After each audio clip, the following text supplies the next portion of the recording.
Hello theorists, welcome to The Glitch. Hello internet, and welcome to Game Theory, the show where we overthink video games so you don't have to. Today, we're diving deep into a rabbit hole of pain, suffering, and pixelated platforming. We're talking about the games from the brilliant and, well, slightly twisted minds of Team Meat and Edmund Macmillan. These games are famous for their rock-hard difficulty. They demand perfect timing and honestly hundreds of failed attempts.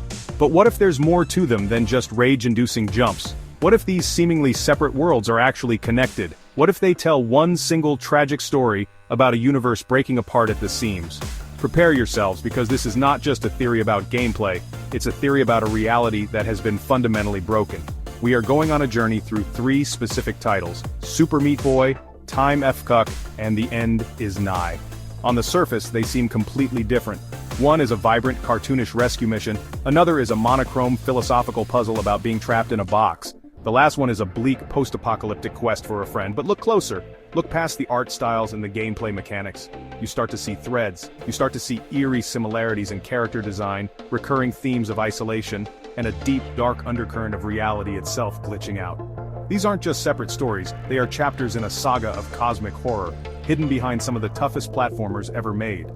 The theory we're exploring today suggests that these games exist in a single, deteriorating timeline. It all starts with the seemingly happy world of Super Meat Boy. But the events of that game, specifically the constant cycle of death and rebirth, might have caused a catastrophic break in reality itself. This fracture could have spawned the paradoxical, mind-bending nightmare of Time Fcuk. And as that broken reality continued to decay over eons, it crumbled into the desolate, ruined wasteland of The End Is Nigh. We are proposing that these games show us the birth, the struggle, and the ultimate death of a single, corrupted universe. And the characters we play are just different versions of the same tormented soul trapped in the wreckage. So grab your tinfoil hats and your game controllers. We need to dissect every detail, from character sprites to level names, to piece this puzzle together. This is more than just a fun what-if scenario. The evidence is surprisingly compelling. The thematic connections are too strong to be a coincidence. Edmund Macmillan is known for weaving deep, personal, and often dark narratives into his work. Could this be his most ambitious, most hidden story yet? A story told across a decade of game development, linking his creations into one grand, tragic narrative? Let's find out. It's time to peel back the layers and see what's really going on in these glitched-out worlds. First up, let's get a quick refresher on our three key games. Think of this as our evidence board. We need to understand each piece before we can connect them. Our story begins with Super Meat Boy, released in 2010. This game is bright, loud, and deceptively cheerful. You play as Meat Boy, a boy without skin, who is madly in love with Bandage Girl. But the evil Dr. Fetus, a fetus in a jar wearing a tuxedo, kidnaps her. Your mission seems simple. Run, jump, and slide through hundreds of deadly levels filled with saw blades and salt to save your love. The core theme here is relentless determination fueled by love. Meat Boy dies over and over, but he never ever gives up. Next, we have a lesser-known but equally important puzzle piece: Time Fcuk. This was a flash game released by Edmund Macmillan and William Good in 2009, just before Super Meat Boy hit the big time. The game's world is a stark contrast. It's presented in depressing shades of black, white, and gray. You play as Steven, a lonely individual who is convinced by a future version of himself to get inside a box to escape the chaos of the world. The gameplay involves shifting between layers of reality to solve puzzles. Its themes are heavy isolation, paradox, mental health, and the terrifying idea of being trapped by your own choices. It's a deeply psychological and unsettling experience that feels worlds away from Meat Boy's colorful adventure. Finally, we arrive at 2017's The End Is Nigh. This game feels like the grim aftermath of a forgotten apocalypse. You play as Ash, a small, black, blob-like creature who seems to be one of the last living things in a ruined world. After his favorite video game cartridge breaks, he sets out on a perilous journey to find a friend. The world is desolate, filled with decaying structures, mutated creatures, and ghosts of the past. The themes here are profound loss, loneliness, and finding purpose in a world that has already ended. Ash's journey is one of enduring incredible hardship, not for love or escape, but simply for the hope of connection in a dead, empty landscape. It is the bleakest of the three, a true testament to survival. So there you have it. 3 games, 3 protagonists, 3 very different worlds. We have a hero driven by love, a man trapped by paradox, and a survivor searching for a friend at the end of all things. On the surface, they share a creator and a genre of difficult platforming, but that seems to be all. But that's what they want you to think. The real story isn't in what makes them different, it's in the subtle, terrifying ways they are the same. Look closely at the themes of pain, perseverance, and transformation. Look at how each character is defined by their suffering. Now let's connect the dots and reveal the dark timeline that binds them all together. Alright, theory time. Here's the core idea, laid out plain and simple. The worlds of Super Meat Boy, Time Fcuk, and The End Is Nigh are not separate universes. They are the same universe, just at different stages of its complete and utter collapse. It's a chronological story of a reality that was bent, then broken, then left to rot. It all starts with the actions of our beloved Meat Boy. His endless cycle of death and resurrection wasn't just a gameplay mechanic. In the world of the game, it was a real, tangible event. Every time Meat Boy splattered against a saw blade and instantly reappeared at the start of the level, he was violating the laws of nature. He was cheating death, over and over again. Think about the consequences of that. Reality is built on rules. Cause and effect, life and death. What happens when one little meat creature breaks the most fundamental rule of all, thousands upon thousands of time? The theory proposes that this caused reality to glitch. The constant repeated trauma of Meat Boy's journey created tiny fractures in the fabric of space-time. The world of Super Meat Boy could handle it for a while, but the damage was done. This initial act of defiance against the natural order is the inciting incident. It's the first domino to fall in a chain reaction that will eventually doom everyone and everything. The happy ending where he saves Bandage Girl isn't the true end of the story. It's the beginning of the end for his entire universe. This is where Time Fcuk enters the picture. The glitched reality created by Meat Boy's journey didn't just disappear. It metastasized. It created pockets of unstable, paradoxical space. The world of Time Fcuk is what it's like to live inside one of those glitches. Steven, the protagonist, is trapped in a world of shifting layers and confusing logic because the fundamental rules of his reality no longer apply.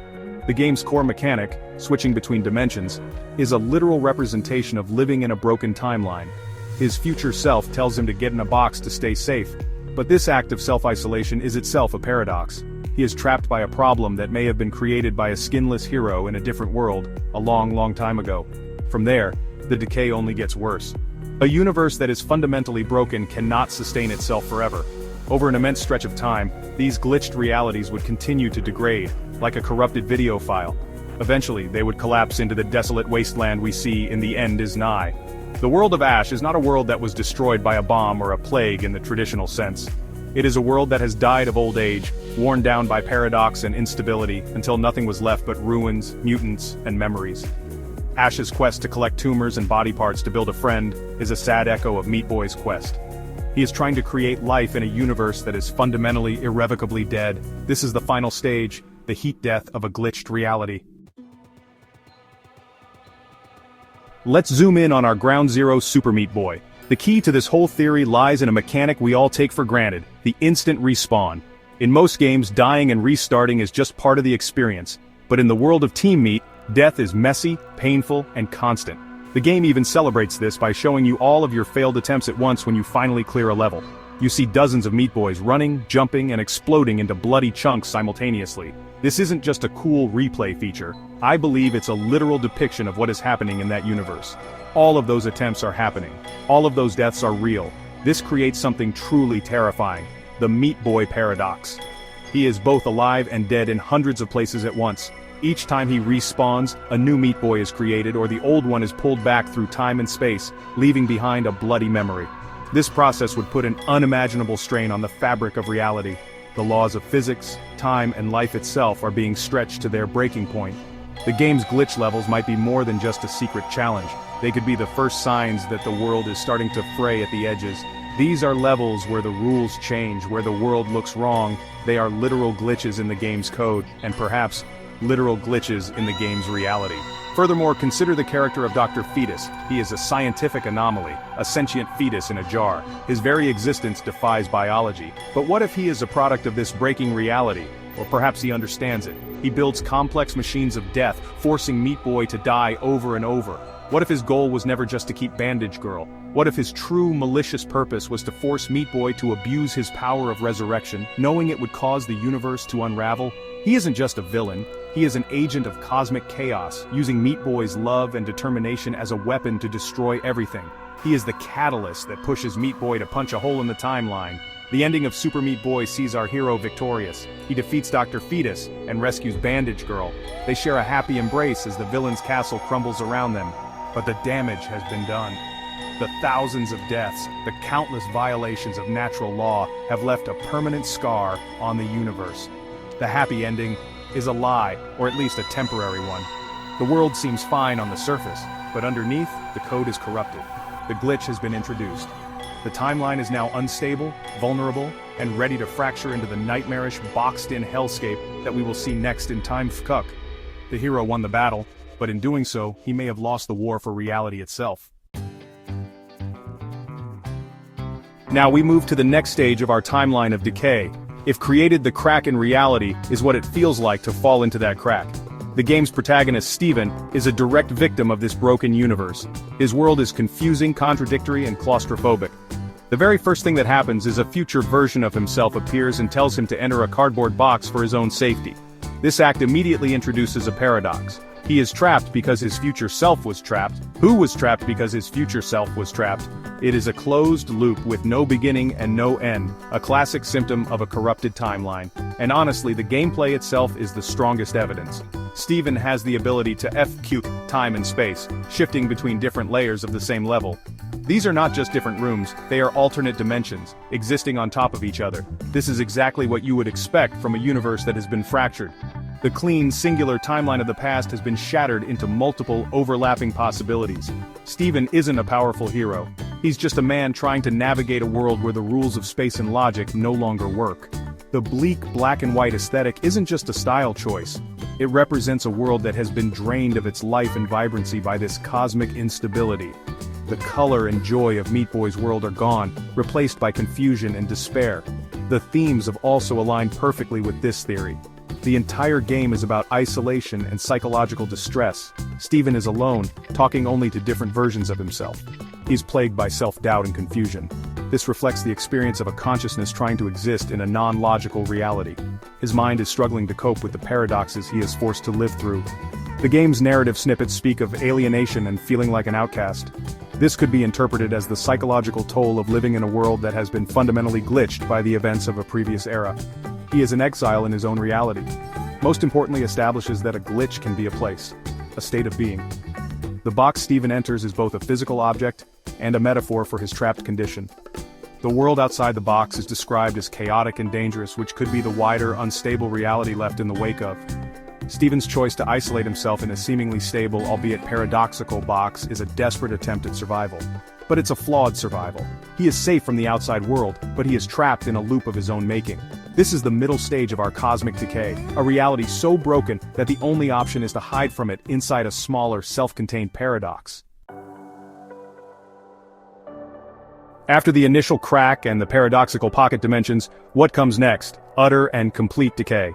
This brings us to the final chapter of our tragic saga, The End Is Nigh. This game's title is not an exaggeration. It depicts a world that has already ended. The vibrant landscapes of Super Meat Boy are a distant memory, and the structured, boxed-in paradoxes of Time Fcuk have themselves crumbled into dust. What's left is a desolate, post-apocalyptic ruin. The ground is toxic, the buildings are collapsing, and the few remaining inhabitants are mutated, ghostly, or dead. This is the ultimate fate of a universe that has been broken for too long. It is cosmic entropy in action. The world of Ash, our new protagonist, is littered with evidence of this long decay. We see remnants of a past civilization everywhere, broken cities, rusted machinery, and decaying structures. But it's the nature of the collectibles that tells the real story. Ash collects tumors and video game cartridges. The tumors represent the sickness of the world itself, a physical manifestation of the corruption that has taken root. The game cartridges, however, are even more telling. They are relics of a bygone era, specifically, they are games made by other indie developers. This suggests that Ash's world is not just post-apocalyptic, it is post-reality, where the ghosts of other worlds and other games haunt the landscape like memories. The glitch concept also evolves here. In Super Meat Boy, glitches were secret levels. In Time Fcuk, the glitch was the fabric of reality itself. In The End Is Nigh, the past itself is a glitch. Throughout the world, Ash can find secret areas that transport him to levels from older games, including recreations of levels from Super Meat Boy. These aren't just fun Easter eggs, they are literal tears in time, moments where the past bleeds through into the dead present. The world is so broken that its own history is bubbling to the surface like tar. Ash is literally platforming through the decaying memories of the universe, a universe that began its downward spiral with Meat Boy. Ash's goal is the saddest and most futile of all. He isn't trying to save a princess or escape a paradox, he is just trying to build a friend from the broken pieces of the world. This is a desperate act of creation in a universe defined by decay. He is trying to reverse the cosmic trend to find a spark of life and connection at the end of all things. The world of the end is nigh is the logical conclusion of our theory. It's what happens when a glitched reality is left to fester for millennia. It rots from the inside out, until all that's left is one lonely creature, hopping through the ruins and picking up the pieces of a world that once was. Now that we've established the timeline of a decaying reality, let's look at the poor souls forced to live through it. Our three protagonists, Meat Boy, Steven, and Ash. I propose they are not just thematically linked. They might be different incarnations of the same entity, evolving and changing as their world collapses around them. Each character embodies the primary struggle of their respective era. They are defined by their form of suffering. Meat Boy's suffering is physical. He is constantly being torn apart, shredded, and splattered. His pain is immediate and visceral, but he is driven by a powerful, optimistic force: love. He is a being of pure determination. Steven's suffering, on the other hand, is psychological. He isn't being physically harmed in the same way as Meat Boy. Instead, his torment is mental and existential. He is trapped in a labyrinth of paradoxes, questioning his own sanity and identity. His main interactions are with versions of himself, leading to a profound sense of isolation and confusion. If Meat Boy represents the body being broken, Steven represents the mind being broken. He is what happens when a consciousness is forced to exist in a reality that no longer makes sense. His simple, blocky design reflects his trapped, limited existence. He is a soul confined to a box, both literally and metaphorically. Finally, we have Ash. His suffering is existential. It is the pain of total and complete loneliness in a dead world. He has survived the physical torment of Meat Boy's era, and the psychological torment of Steven's era. What's left is the quiet, crushing weight of being the last one alive. His quest is not for a grand purpose like love, but for the most basic need: companionship. His design is telling. He is a small black blob, a burnt-out cinder. He looks like what would be left if you took Meat Boy and stripped away his color, his optimism, and his very essence, leaving only a core of pure, stubborn survival. Ash is the final, exhausted form of this entity. Across all three characters, we see a consistent theme of perseverance in the face of overwhelming odds. Meat Boy perseveres for love. Steven perseveres to understand his confinement. Ash perseveres simply because it's all he knows how to do. They are all defined by their ability to endure incredible pain and hardship. They are different faces of the same struggle, each one shaped by the state of their crumbling reality. From a vibrant hero of flesh and blood, to a confused man in a box, and finally to a black speck of ash in a ruined world, we are watching a single soul being eroded by time and cosmic decay. This leads us to the most direct and perhaps most disturbing connection of all. What if Ash from The End Is Nigh is not just a spiritual successor to Meat Boy, but is literally what remains of him? Let's look at the evidence. Meat Boy is a being of flesh, defined by his body. Ash, whose name itself suggests a burnt-out remnant, is a black, tar-like creature. This could be the result of eons of decay. The vibrant red flesh of Meat Boy has rotted away over time, leaving behind a dark, resilient core. Ash's design, a simple black blob with large eyes, is a hollowed-out version of Meat Boy's more detailed sprite. It's a visual evolution towards simplicity and decay. The abilities of the characters also show a clear lineage. Meat Boy is fast and agile. He can slide and wall jump with incredible precision. Ash has a very similar moveset. He can wall jump, and his movement, while feeling heavier and less floaty, is clearly built on the same foundation as Meat Boy's. But Ash has a new ability. He can hang from ledges and hooks. This feels like an adaptation. In a world that is crumbling and falling apart, the ability to cling to surfaces, to hold on for dear life, would be essential for survival. It's a move born out of desperation, a skill developed over a long history of living in a hazardous, decaying environment. Furthermore, let's consider their motivations. Meat Boy's entire journey is to save Bandage Girl. In The End Is Nigh, one of the first things you see is a poster on Ash's wall. It shows a pink, blob-like figure that looks suspiciously like a decayed, simplified version of Bandage Girl. This suggests that Ash still holds a memory of her, a ghost of the love that once drove him. His quest to make a friend could be a desperate, subconscious attempt to recreate the companion he lost so long ago. He collects tumors, pieces of a sick world, to build this friend, just as Meat Boy navigated a sick world full of saw blades to reach his love. It's the same quest, just twisted and corrupted by time and tragedy. The final piece of this puzzle is the name Ash itself. It's a name that implies something is over. It's what's left after a great fire. If Meat Boy's passionate, fiery determination was the force that broke reality, Then Ash is the cold remnant left behind after that fire has gone out. He is the final echo of a hero who once burned so brightly that he tore the universe apart. He is no longer a meat boy full of life and vigor. He is just Ash, a survivor at the end of all things, forever jumping and dying in the ruins of the world he inadvertently created through his own stubborn love. The hero became the last lonely inhabitant of his own mistake. So there you have it. A story not of 3 games but of one universe's tragic life cycle. It begins with Super Meat Boy, where a hero's relentless love and defiance of death create the first crack in reality. This leads to the paradoxical, mentally taxing world of Time Fcuk, where consciousness itself is trapped in the glitch. And finally, after ages of decay, it all crumbles into the desolate wasteland of the End Is Nigh, where a lonely, burnt-out survivor, Ash, wanders the ruins of his own past. It's a dark, depressing timeline, but it's one that fits together with surprising neatness. The thematic links, character evolutions, and world designs all point to a single, horrifying narrative. But this theory opens up even more questions than it answers. What is the true nature of Dr. Fetus? Was he a villain, or was he a Cassandra figure, trying to warn everyone about the dangers of breaking reality's rules in his own twisted way? What about the other characters, like Bandage Girl? Does she have a counterpart in the other worlds? Is the pink figure Ash is trying to build a memory of her? And what about the god figure mentioned in The End Is Nigh? Could that be an entity that is trying to clean up the mess left behind by Meat Boy's reality-shattering journey? The lore is deep, and the possibilities are endless. Ultimately, we have to ask, what is real in these worlds and what is just a glitch? Are the glitch levels in Super Meat Boy a warning? Is Steven's box a prison or a sanctuary? Is Ash's quest for a friend a sign of hope, or the ultimate act of futility in a dead universe? Edmund Macmillan is a master of leaving his stories open to interpretation, weaving his own experiences with themes of religion, mental health, and loss into his work. This grand, overarching theory of a connected universe might be one of his most subtle and brilliant pieces of storytelling. A story told not in cutscenes but in gameplay, atmosphere, and the spaces in between. But hey, that's just a theory. A game theory. Thanks for reading. And now I want to turn it over to you. What do you think? Do you see the connections between these 3 worlds? Is Ash the final, tragic form of Meat Boy? Or are these just separate games that happen to share a creator and a few common themes? Let me know your own theories and interpretations in the comments below. The truth might be stranger than any of us think, hidden somewhere in the code, waiting for us to find it.